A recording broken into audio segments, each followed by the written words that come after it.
God evening, you guys. It is August 9th. We have Jesus calling.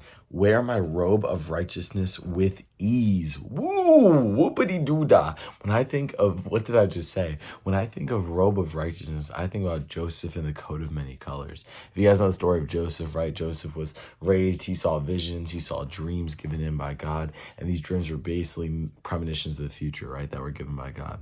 And he was thrown down into a ditch by his brothers. He was sold into slavery. He was sold to Egypt. He worked his way up through the ranks in Egypt, got accused of a crime he didn't commit. Then he went to jail. Then he told someone's future. Then they told the Pharaoh, and he was used to basically save Egypt from a big famine that happened.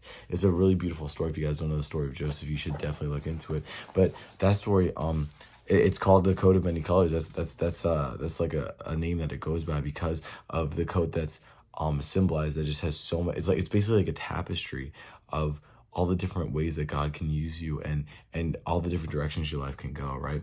And that's what's saying here, wear my robe of righteousness with ease, right? Wear this life that God gives you, wear this amazing value that God has for you with ease, guys. Like we love to overcomplicate things. We like to make things so extra and so extravagant, but things are so much more simple than we seem, right? If we are able to truly just read the Bible and want to understand it, and want to grow in it, and want to develop a relationship with Jesus, everyone's life would be so much easier. And it's the same thing here. Wear my robe of righteousness with ease. I custom made it for you, right? Our robe of righteousness is our stories, our tale, is our life. And God made it for us to cover you from head to toe, right? This is your entire being. And your entire being is in Jesus, and Jesus will protect you from whatever comes your way, whatever bumps are on the road of your life. The price I paid for this covering was astronomical. My own blood, right? God died so you can live. You can never purchase such a royal garment, no matter how hard you worked. Sometimes you forget that my righteousness is a gift, and you feel ill at ease in your regal robe. I weep when I see you squirming under the velvety fabric, as if it were made of scratchy sackcloth, right? It's easy to forget where you came from, or it's easy to feel guilty and be like, do I even deserve this, right? There's so many aspects to the human mind, and God knows all of them. God knows your heart. God knows how you think. And that's why God is coming from this from every angle of how do we truly live wrapped up in this beautiful robe of Jesus without feeling guilty or without taking it for granted, right? Because both are equally bad, but they're of different sides of the way people can think. I want you to trust me enough to realize your privileged position in my kingdom. Relax in the luxuriant folds of your magnificent robe.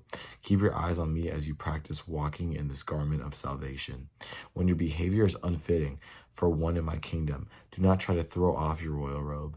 Instead, throw off the unrighteous behavior. Then you will be able to feel at ease in this glorious garment, enjoying the gift I fashioned for you before the foundation of the world, right?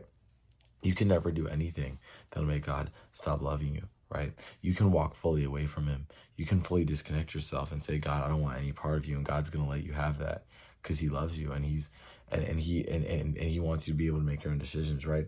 But at the same time, right, you can't do anything to take this robe off. God's given you the robe that you were born with, the robe he's wanted you to have that tells your story. And you can squirm out of it. You could try to get out of it, right? But that's not the proper way to live. The proper way to live is to get out of that unrighteous behavior. Get out of any different clothes you're wearing, anything you swapped out for it, right? And get back into who you are, into who God made you to be. Let's see where this comes from. Isaiah 61:10. I delight greatly in my Lord. My soul rejoices in my God, for he has clothed me with garments of salvation and arrayed me in a robe of righteousness. As a bridegroom adorns his head like a priest, as a bride adorns herself with her jewels. Then we have 2 Corinthians 5:21. God made him who had no sin to be sin for us, so that in him we might become the righteousness of God. And finally, Ephesians 4:23-24. You were taught with regard to your former way of life to put off your old self, which is being corrupted by its deceitful desires, to be made new in the attitude of your minds, and to put on the new self, created to be like God in true righteousness and holiness. Guys, that's August 9th. I hope you guys learned something. I love you guys so much, and with that, I'll say amen.